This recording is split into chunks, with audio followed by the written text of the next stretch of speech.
When my wife told me she was pregnant, my heart nearly burst with joy. We had been trying for months, and I thought this was the happiest moment of our lives. I hugged her, kissed her forehead, and whispered that I couldn't wait to be a father. For a while, I lived in that happiness, believing our dreams were coming true. But as weeks passed, I noticed her acting differently. She was distant, distracted, and constantly glued to her phone. Whenever I asked what was wrong, she brushed it off as pregnancy stress. I wanted to believe her, but something deep inside me whispered that she was hiding something. One evening, while she showered, her phone lit up with a message that made my blood run cold. "Don't worry, no one will know it's mine." My hands trembled as I read it. My chest tightened, my head spun, and in that instant, everything I thought I knew about my life shattered. When I confronted her, she tried to deny it. She called me paranoid, accused me of snooping. But when I showed her the message, she broke down crying. Through sobs, she admitted she had been with another man. She called it a mistake, but her words cut deeper than any knife. I looked at her with tears in my eyes and asked, "Is this baby mine?" She couldn't answer. She just sat there in silence, and that silence told me more than I wanted to know. It was like the ground beneath me disappeared, and I was falling into an endless pit. The following days were unbearable. She begged me to forgive her, to stay, to believe that the baby could still be mine. She promised it meant nothing with the other man. But her words rang hollow. Every time I looked at her belly, I didn't feel joy. I felt anger, betrayal, and confusion. I confided in my brother, and his reaction was explosive. He told me to leave her immediately, that I deserved better.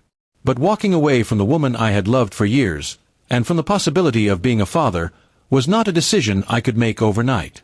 At night, I couldn't sleep. I kept replaying everything in my mind. Her sudden late nights, her secrecy with her phone, her nervous behavior, it all added up now. I felt foolish for not seeing the truth sooner. Still, a part of me clung to hope. What if the baby was mine? Could I forgive her and save our marriage? Or would I always see her as the woman who betrayed me? Those questions haunted me every second of the day. Finally, I agreed to a DNA test. She seemed relieved, almost hopeful, but for me, the waiting period was torture. I walked around in a fog, going through the motions of life while inside I was falling apart. When the results arrived, my hands shook so badly I almost couldn't open the envelope. But when I read the words, my world collapsed. The child wasn't mine. The final piece of my heart broke that day. She collapsed to her knees, sobbing, clinging to me, begging me to stay.